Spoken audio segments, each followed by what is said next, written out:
عارف لما تعمل كل حاجة صح وبرضه النتيجة تعكسك؟ ده مش بيحصل لك انت بس، ده حصل لي وحصل لبطل حكايتنا النهاردة، كريس جاردنر.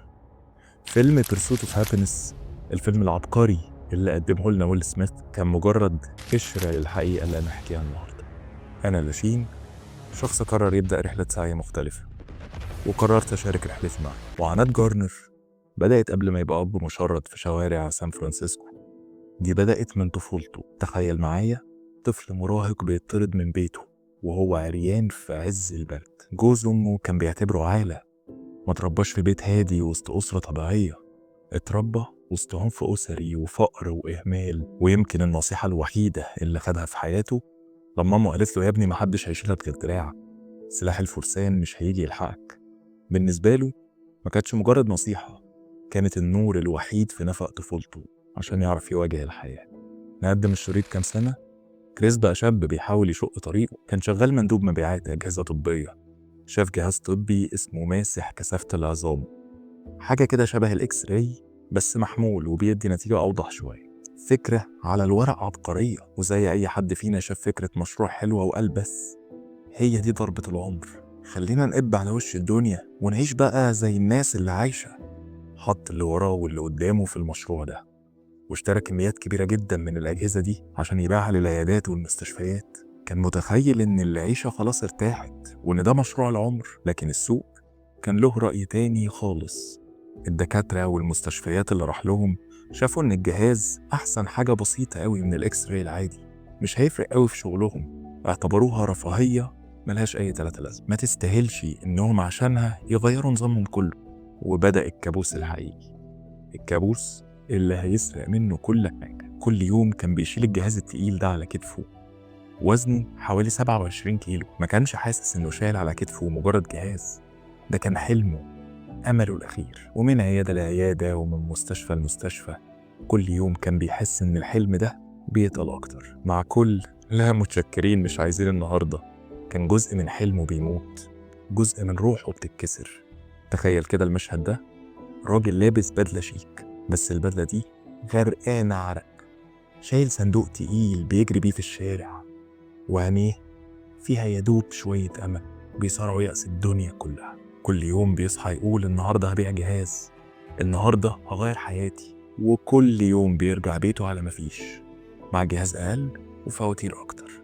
الضغط ده دمر علاقته بأم ابنه، بقت الخناقات هي لغة الحوار الوحيدة بينهم. هي شايفاه بيطاردوها وهو شايف حلمه بيتبخر قدام عينيه. وفي يوم سابته ومشيت، لكن المرة دي سابت معاه ابنه الصغير كريستوفر جونيور. مع ان دي اكتر حتة درامية في الفيلم، بس الفيلم بيصور لك ان ابنه ده كان عنده 5 سنين، بيتكلم وبيمشي وواعي للي حواليه. بس في الحقيقة هو كان رضيع عنده 2 سنين، يا دوب بيرضع، لا حول له ولا قوة. As a 5-year-old. My son was 14 months old. Okay. That changes everything. وفي عز يأسه وهو ماشي في الشارع شاف حاجة غيرت مسار حياته خالص. شاف راجل بينزل من عربية فراري حمراء تحفة. كريس ما قدرش يمسك نفسه وراح للراجل سأله سؤالين بس: انت بتشتغل ايه؟ وبتعمل ده ازاي؟ الراجل واسمه بوب بريدجز بصله بابتسامة وقال له: انا سمسار في البورصة. كلمة سمسار بورصة رنت في ودن كريس زي جرس الانذار. دي كانت الشرارة. قرر انه لازم يدخل العالم ده، عالم الفلوس والبدل الشيك والعربيات. بدأ يقدم على برامج تدريب في كل شركات السمسرة الكبيرة، بيحاول يفتح أي باب يطلعه من الجحيم اللي هو فيه. وبعد محاولات كتير جات له فرصة مقابلة في شركة كبيرة اسمها دينويتر. حس إن الدنيا بدأت تضحك له، النور بدأ يبان في آخر النفق. أنت كمان كنت هتحس كده صح؟ بس زي ما شفنا في قصته، كل بصيص أمل يجي ورا الخزن.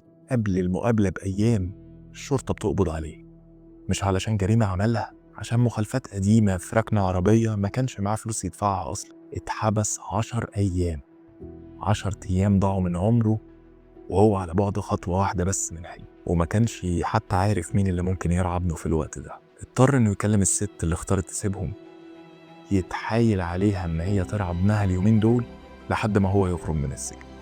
خرج من السجن يوم المقابلة الصبح، لابس بنطلون كاجوال وجاكيت قديم، شكله شبه اللي طالعين من الحجز بالظبط. فهمتها؟ يا ابني بس يا ابني مش انك خايف فات الكار ده مش طب كهرباء. خلاص والله أنا آسف، هكمل.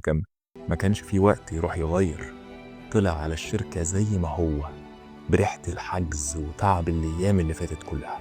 بيدخل على مدير التوظيف مارتن فروم، اللي بيبص له من تحت لفوق كده بصة كلها استغراب. ايه اللي انت جاي المقابلة بيه ده؟ حاجة غريبة جدا. وكريس بمنتهى الصدق واليأس اللي في الدنيا قرر انه يقول له الحقيقة كلها.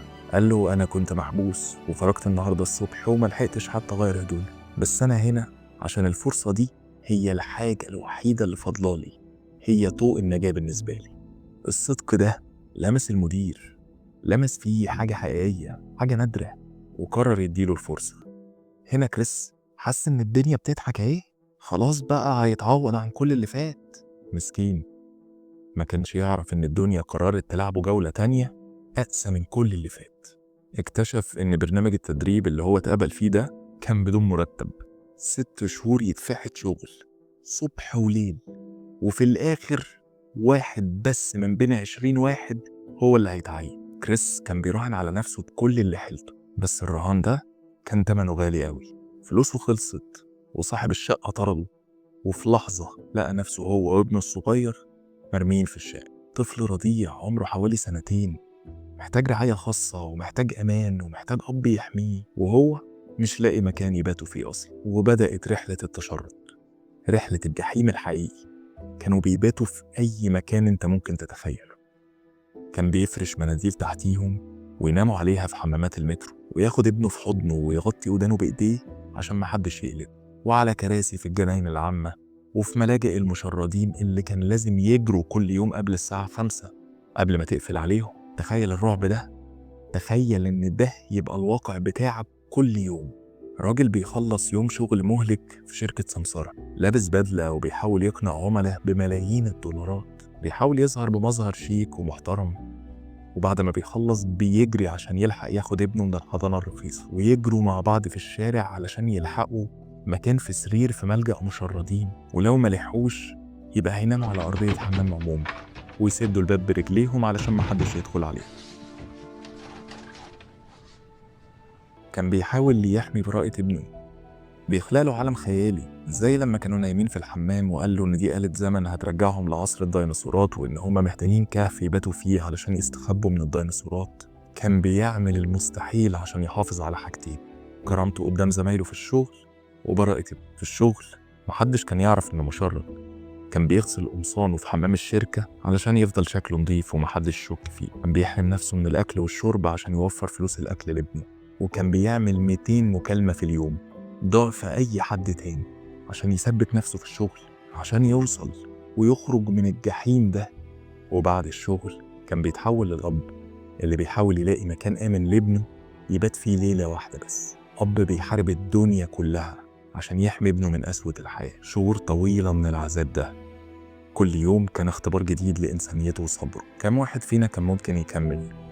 كم واحد كان هيقول كفاية كده أنا جبت آخري؟ بس هو كان ظهره للحيطة، ما عندوش رفاهية الاستسلام، مفيش اختيار تاني، لازم يكمل عشان ابنه، عشان كرامته، عشان يثبت لنفسه وللدنيا كلها إنه يستاهل حياة أحسن. وفي آخر يوم في فترة التدريب استدعوه في مكتب المديرين الكبار. دخل الأوضة وهو بيترعش، كل سيناريوهات الفشل عمالة بتدور في دماغه. هو كل ده كان على الفاضي؟ كل التعب ده هيروح هدر؟ والمدير يبصله بملامح جامدة ويقول له ما كانتش سهلة صح؟ وبعدين يبتسم ابتسامة غيرت حياة كريس كلها ويقول له مبروك، من بكرة تيجي بقميص جديد لأنك اتعينت معانا. في اللحظة دي كريس ما قدرش يمسك دموعه، مش مجرد دموع فرحة بوظيفة جديدة، دموع راجل حارب الدنيا كلها وانتصر، دموع راجل شاف الموت بعينيه ورجع للحياة تاني. بيخرج من المكتب ويمشي في وسط زمايله اللي بيحتفلوا بيه وهو مش شايف حد فيهم. كل اللي كان شايفه هو نهاية الكابوس، نهاية الجحيم اللي كان عايش فيه، وكل اللي حاسس بيه طعم الحرية اللي عمره ما داقه قبل كده. نزل الشارع وراح حضنة ابنه، وحضنه بقوة وهو بيعيط. وفي اللحظة دي ما كانش بيعيط لوحده، كلنا بكينا معاه، كل واحد فينا كان حاسس بالانتصار ده، بالفرج اللي جه بعد دقيق. كريس ما كانش محتاج يعمل مجهود مختلف في النهاية، لكن تراكم خبرته في الرحلة هو اللي خلاه جاهز. وببساطة جه وقت التوفيق، الوقت اللي ربنا قرر فيه يكافئ السعي ده كله، لما صاحبه بقى مستعد يستقبل المكافأة. حدوثة كريس ما خلصتش هنا. نجاحه في دين ويتر كان مجرد شرارة البداية. سنة 87 كريس ساب الشركة وفتح شركته الخاصة للسمسرة، جارنر أند ريتش، من شقته الصغيرة. تخيل الراجل اللي كان بينام في حمامات المترو بقى عنده شركته الخاصة وبدأ يحقق حلمه من الصفر. الشركة دي كبرت وبقت بالملايين، فيلم عالمي وقصة نجاح ملهمة جدا. بس في عينه النجاح ما كانش في الفلوس ولا الشهرة ولا في أي حاجة مادية. ورجع لنفس الحي في سان فرانسيسكو، المكان اللي كان مشرد فيه، وساهم في تمويل مشروع ب50 مليون دولار يبني بيه بيوت للفقراء. نرجع بقى للسؤال اللي بدأنا بيه، لما تعمل كل حاجة صح وبرضه الدنيا تفضل معندك، هتعمل ايه؟ قصة جارنر بتجاوبك بكلمتين بس: كمل وما تستسلمش. الفيديو ده ما ظهرلكش دلوقتي صدفة، ده جاي في وقته بالظبط، عشان انت كنت محتاج تسمع الكلمتين دول. يبقى بعته لصاحبك اللي محتاج يسمعهم برضه. لو القصة دي ألهمتك احكي لنا تجربتك في الكومنتس، وقول لنا عايز تسمع قصة مين الفيديو اللي جاي. أنا لاشين ودي لاشين توكس. سلام.